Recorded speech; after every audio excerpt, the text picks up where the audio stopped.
آقا صاحب گوشت امروز اومدم با چند تا از باقی سمی جی تی ای به همراه میلاد هیرو. اول ست انتخاب میکنیم، کلمون کچله مثل همیشه مو میکارم.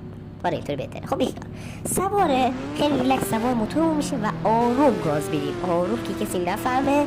محسن لرستانی هم اصلا نمیزنه.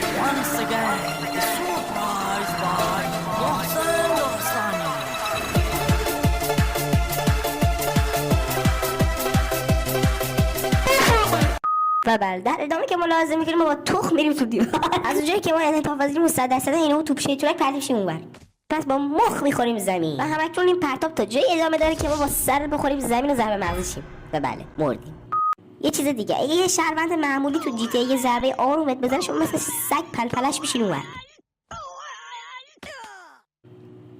و بله این کثافت کاری تا جایی ادامه داره که ما انقدر خون از همون بره تا بمیریم. بیا تموم شد. یعنی نگاه مثل سگ میخواد شکنجمون بدم به خدا. گوه یه چیز دیگه، مگه تمومی هم داره جی تی ای باگاش؟ اینجا میرقصین و جی تی ای تو دست یعنی آر پی جی تو دست میگیرید و بازم میرقصین و ناخودآگاه تیرتون رو به جای سم و حالا بی اختیار پرتاب میکنید و میرین جای رد خوناتون، همونجا که مردین. بعد یهو میرقصین تو هوا.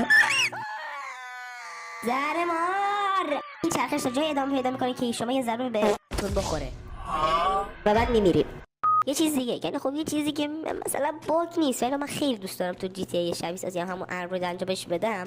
میام اینجا یه ست لاتی بر میکنم، شهروندهایی که لاتی را میرن مثلا این آقا شماره میگیرم ازشون خیلی راحت و بعد میگم شماره تو اینا رو تخم است همچی میزنم تو و بعد به حالت عجیب الخلقه ای رو هوا معلق میشه و باید غیب میشه. نمیدونم تا حالا دیدین یا نه ولی بعضی از جی تی ای دنیا هستن که یه بارکدای مخصوص دارن. مال من 9999 که این کد گرافیکی کنارش میاره بالا و بعد از اون اگه مدام من سرچ کنم 5555 الان من 4 باری سرچ کردم یه حرکت فانتزی ایجاد میشه یا یه گرافیک که اگه این سبزا رو ببری بالا و این دکمه انگلیسی رو بزنی مثل سگ ناله میکنی و صدای نو میدی و تهش هم دیگه خدا میدونه به کجا میرسه. بریم ببینیم چی میشه.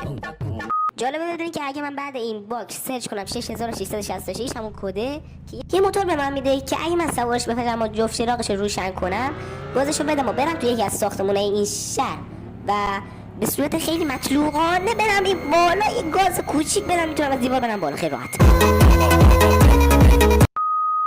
تكنولوجيا عشان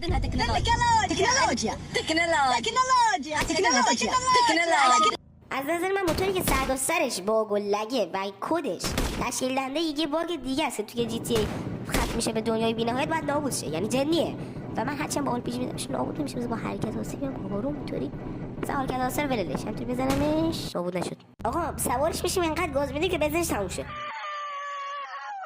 توف به این معرکه این زندگی دکمه گم خوردنش کجاست؟ تكنولوجيا عشان تكنولوجيا